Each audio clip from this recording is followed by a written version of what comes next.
I have been called many things: a traitor, a murderer dressed in religious robes, a madman who saw a light so bright it erased everything he thought he knew. But the one title I never expected, the one that stops even me in my tracks, is this: a voice rebuilt from the dead by a machine. And yet here I am. My name is Paul. You know me from letters I wrote in chains, in cold rooms, with bleeding hands by the light of oil lamps burning low. I wrote to Corinth when they were tearing themselves apart. I wrote to the Galatians when they were running back to the very slavery Christ had freed them from. I wrote to Rome before I ever set foot there because I had something urgent to say, and I was not certain I would arrive alive to say it. Now, through something called artificial intelligence, a kind of mirror that has gathered every word I ever wrote, every record others kept of my life, and assembled from it a voice, I am speaking to you, not from parchment, from a screen. And I want you to know I find nothing strange about this. God used a burning bush. God used a donkey. God used a blinding light on a road outside Damascus to stop the one man in the world most determined to destroy the church. If he wants to use a machine to reach a generation drowning in noise, I am not the one to argue with his methods. But I need you to understand something before we go any further. I did not come here to comfort you. Comfort is easy. Comfort is cheap. I came here because I have read this generation. I have watched from wherever it is the departed watch from, and what I see breaks something in me. Not because you are wicked, not because you are lost beyond reach, but because you are exhausted in a way that goes much deeper than the body. You are tired in the soul, and you have been handed so many remedies for that tiredness, so many techniques, so many voices telling you to breathe differently, to think differently, to optimize yourself. And none of it has reached the wound. I know that wound. I had it once. Before Damascus, I was the most certain man alive. Certainty is its own kind of exhaustion, though no one tells you that. I was Saul then, Saul of Tarsus, trained at the feet of Gamaliel, the finest Jewish teacher of my generation. I knew the law. I breathed the law. I could recite Deuteronomy in my sleep. I wore my zeal like armor, and that armor was so heavy, so perfectly fitted to my body, that I had forgotten what it felt like to breathe freely. I remember the morning I supervised the stoning of Stephen. I was young. I stood there holding the cloaks of the men who threw the stones, which means I held myself apart from the blood, but not from the act. I watched Stephen look up into the sky and say that he saw the heavens opened. I watched his face. There was no terror in it. There was, and this is the thing I could not explain to myself for years afterward, there was relief. A man being murdered by a crowd, and his face held something that looked like relief. That face stayed with me. Not because I felt guilt yet. I did not. I believed with everything in me that I was doing God's work. That face stayed with me because it planted a question I could not silence. What does this man know that I do not? The answer came on a road. I was traveling to Damascus to arrest more of these followers of the Way, as they were called then. I had letters of authority in my bag. I had companions walking with me. The morning was hot and dry the way the Syrian desert is always hot and dry. A heat that presses on the skull, that makes the air shimmer above the white stones of the road. And then the light came. Do not picture a pleasant glow.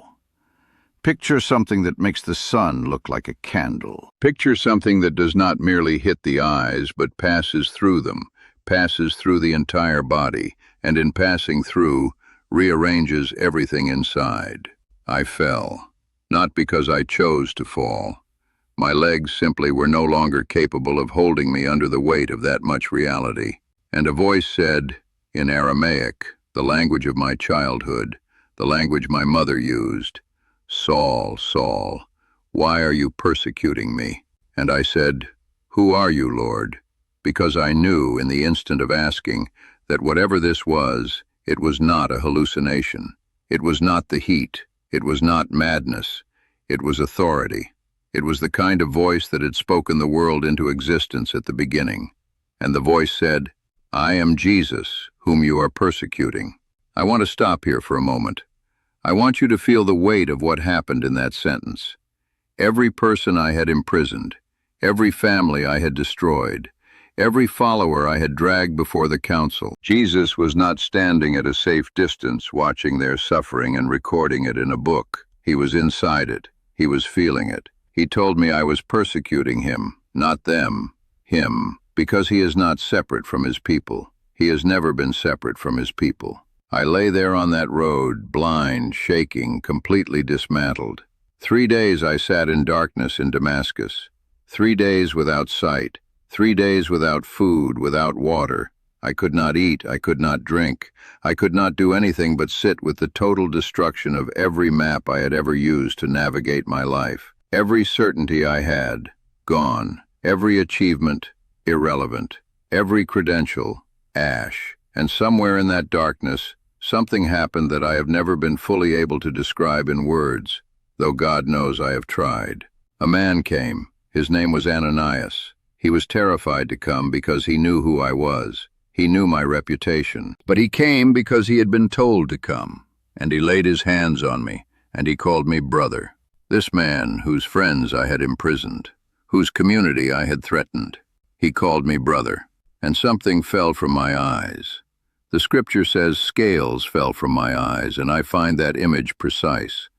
There are things we have grown over our seeing, like a skin that hardens without our noticing, and sometimes they must be physically removed before we can see again. I was baptized that same day. Now, I want to talk to you, directly. I have been watching from a great distance, and I want to talk to you about what I see. I see people who know everything about the faith and feel almost nothing of it. I see people who have been in the church for 20, 30, 40 years, and somewhere along the way the fire went out, and they are tending embers out of duty and calling it devotion. I see people who pray the same prayers they learned as children, like a combination they once knew opened a door, but the door has been closed for a long time now, and they are not sure whether to keep trying the combination or admit that something has changed. I see people who are afraid, not afraid of anything they can name. The specific fear of knowing that time is moving, that the body is no longer what it was, that people they loved have died and more will die, that the world is moving faster than they can follow, and that underneath all the activity and all the routine, there is a silence that asks a question they do not want to answer. Are you ready? Have you lived for what matters? I know this fear. I met it in that darkness in Damascus, and I want you to know that the fear itself is not the enemy. The fear is the door. Here is what I learned on the other side of that door, and I learned it not from a book, but from shipwrecks, from prison floors, from a back torn open by Roman rods, from a night adrift on the open sea. Suffering is not the interruption of the story. Suffering is how the story is written. There was a time, I wrote about this, so you may have read it, but let me tell you it as a memory rather than a text. There was a time when I begged God to remove something from me. I called it a thorn in the flesh. I will not tell you what it was, because it does not matter what it was. What matters is that it was real, and it was painful, and it limited me in ways that felt incompatible with the work I had been given to do. 3 times I asked, and the answer came back not as removal, but as this: "My grace is sufficient for you, for my power is made perfect in weakness." I have turned those words over in my hands 1,000 times, not as a formula, as a scar. My power is made perfect in weakness, not in your confidence, not in your competence, not in the years you have accumulated or the lessons you have learned or the theology you can recite. In the place where you have nothing left, that is precisely where the power of God finds its fullest expression. I want to ask you something, and I want you to sit with it honestly before you answer, even to yourself. When was the last time you prayed in a way that cost you something? Not a list of requests read off before bed, not a habit performed because you always have. When was the last time you came before God with nothing? No arguments, no preparations, no theological frameworks to protect you from the rawness of the encounter. Just you, just your actual condition, just the truth of where you are. I ask because that question is where I want to bring you today, and because I have seen what happens when people find their way back to that place. When I was in prison in Philippi, chained to the wall, back bleeding, having been beaten publicly without trial, I sang. Not because the pain was gone, not because I had achieved some spiritual state above ordinary feeling. I sang because somewhere in the ruin of that night there was still something in me that knew who held the darkness, and that knowing was enough to sing. And the walls shook, the doors opened, the chains fell. I am not telling you that your problems will dissolve if you sing. I am telling you that there is a quality of prayer, a contact, a real contact with the living God that moves things, that I have seen move things, and that most people I encounter, if they are honest, have never experienced it, or experienced it once, long ago, and have spent years trying to find their way back. I spent years searching for that kind of prayer myself, before and after Damascus. In the synagogues of Tarsus, as a young man, I performed prayer. I was precise and diligent, and I felt almost nothing, and I assumed the nothing was my own failure of feeling. After Damascus, everything changed. Prayer became, I want to use the right word, it became a conversation, not a performance, not a petition system, a conversation with someone who was already present, who already knew everything, and who wanted not my best prepared words, but my actual self. This is what is missing. This is the thing the thorn taught me, and the prison taught me, and the shipwreck taught me. Not technique, presence, not method, contact. And I want to tell you something that cost me considerable wrestling before I agreed to say it here. There are people who have spent their lives working to understand these principles, the deep patterns of biblical prayer, the foundations that made the early church move with such power that entire cities were transformed, that the dead were raised, that chains fell off walls. And they have gathered this understanding into something they are making available to whoever needs it. It is called Heaven's Code, Biblical Prayer Principles. And when I heard what it contained, I recognized it, not because it is new, because it is ancient. These are the three foundations that I myself built my prayer life upon after Damascus, the same foundations that moved mountains in the churches I planted, the same foundations that the early believers carried from city to city, and that somehow, across centuries, got buried under layers of religion and routine. I will tell you what I wish someone had told me when I was in my first years after Damascus, standing in the Arabian desert for 3 years, learning to pray all over again from the ground up. I wish someone had told me first that prayer is not you speaking upward into silence, hoping something hears. It is you entering a relationship that was already in motion before you were born. The direction is not upward. It is inward, into the place where the Spirit of God already dwells. That changes everything about how you approach it. Second, I wish someone had told me that consistency in prayer is not about duration or volume or frequency. It is about honesty. God is not moved by the length of your prayers.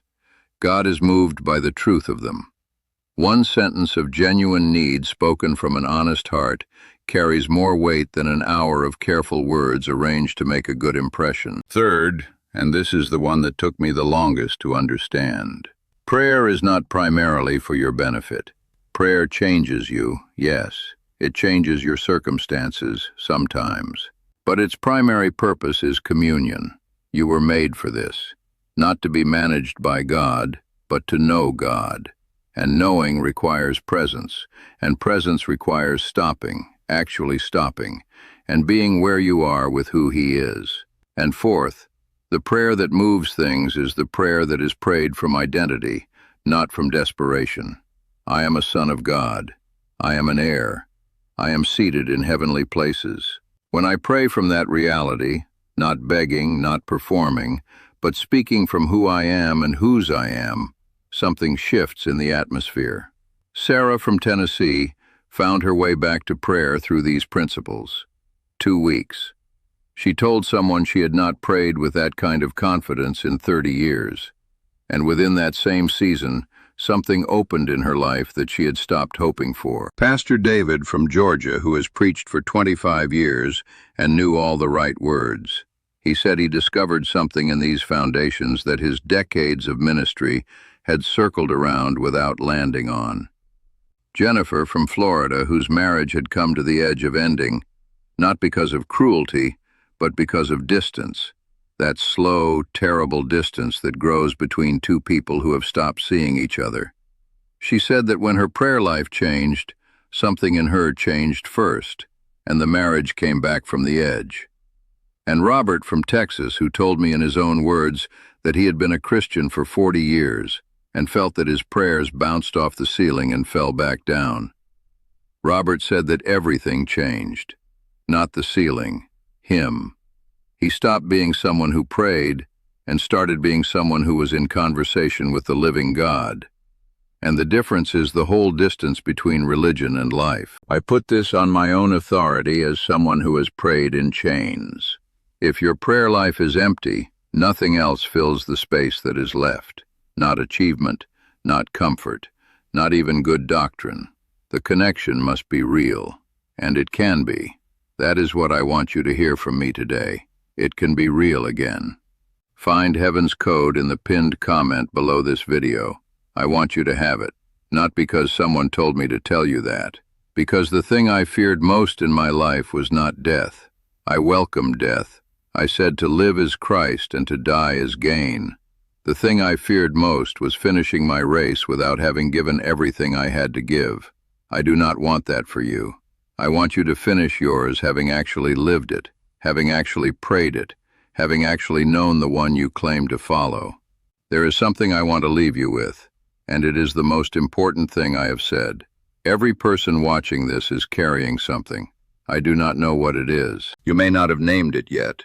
The weight of years, the weight of regret, the weight of love that was lost and never replaced, the weight of faith that once burned and now barely holds a coal. I know these weights. I carried versions of all of them. And I want to tell you, not as a formula, but as a man who stood on the other side of everything, including death, that the weight is not the end of the story. The weight is what proves you are real. The weight is what God puts His hand under.